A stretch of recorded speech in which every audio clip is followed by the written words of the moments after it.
Corporate schools దోపిడీ అరికట్టేందుకు నూతన కమిటీని ఏర్పాటు చేయబోతున్నామని పీడీఎస్యూ ఖమ్మం జిల్లా కార్యదర్శి వెంకట్ తెలిపారు. బలహీన వర్గాలకు నాణ్యమైన విద్య అందితే అభివృద్ధి జరుగుతుందని తెలిపారు. ఎన్నికల సమయంలో ఖమ్మం జిల్లాలో జనరల్ యూనివర్సిటీ ఏర్పాటు చేస్తామని వాగ్దానం చేస్తారని, జిల్లాకు చెందిన 3 మంత్రుల్లోనే యూనివర్సిటీ ప్రస్తావన తేవటం లేదని మండిపడ్డారు. పెండింగ్ స్కాలర్షిప్లు వెంటనే రిలీజ్ చేయాలని డిమాండ్ చేస్తారు. సంవత్సరంలో పేద బడుగు బలహీన వర్గాలందరూ కూడా నాణ్యమైన విద్య అందినప్పుడే సామాజిక ఆర్థిక అభివృద్ధి అనేది జరుగుతుందని చెప్పేసి శాస్త్ర విద్య సాధనకై ఆనాటి నుండి నేటి వరకు కూడా పీడీఎస్యూ విద్యార్థి అమరవీరుల స్ఫూర్తితో అనేక ఉద్యమాలు నిర్వహించుకుంటా ఉన్నాము.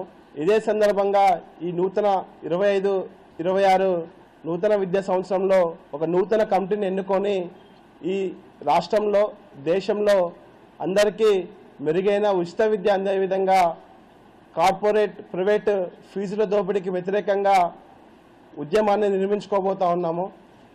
ఈ సందర్భంగా ఆనాటి తెలంగాణ ఉద్యమంలో అనేక మంది యువత బలిదానాల ద్వారా రాష్ట్రాన్ని సాధించుకున్నాము.